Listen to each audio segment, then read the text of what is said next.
Welcome back, 644. Police-involved shootings. They're difficult to talk about, they're difficult to report on, and they can often split a community in two. But you know what? Over the last 2 years, a group of D.C. teenagers have been taking on this issue in a unique way. Evan Koslof sat down and talked to them about, I guess it's a book they put together, right, Evan? Yeah, hey there, Mike. This is the book right here. It's called The Day Tajon Got Shot, and it's about just that, the day that a boy named Tajon was shot and killed. But what's really cool about this book is that each of the girls had a different character with a totally different perspective of what happened on that day.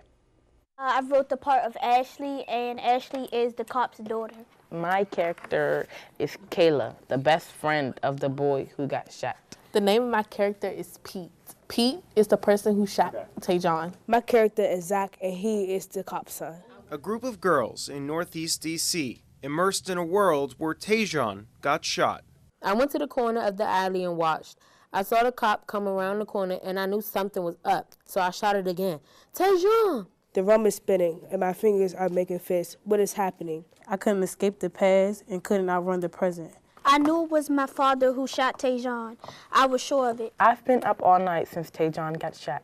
I've been trying to sleep, but I just lie here staring at my walls. So much anger. People just want justice for Tajon. They want me in jail.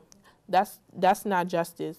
Right now, I'm terrified. A complicated response to a complicated issue, created by girls just 13 to 15 here at Beacon House, which serves the at-risk community. What do we want? Justice! They started writing the book right as the Black Lives Matter movement was gaining national attention. Hands up! Don't shoot! We really wanted to send a message out to the world right at that moment, because right then and there when we started this book, it was really like happening. Now, 2 years later, their idea has become a reality. Tasia Bates says it was one thing to imagine a book, another to actually hold it. This is like real life, and it's like crazy to see that us as kids, we're writing books telling about what's going on in the world. As for a lesson from this book, Najee Purvis says it's all about perspective and seeing the other side. Maybe it isn't someone's fault. Like, maybe it's a backstory behind it. Like, I wouldn't be quick to judge and be like, take a side unless I know the full story. So obviously this is a fictional case, but they got really creative here. I want to show you this. They actually made these fake tweets here, which they used. So they got really creative in this book. And before I send it back to you guys, I want to mention that this was all published by a nonprofit. It's called Shout Mouse Press.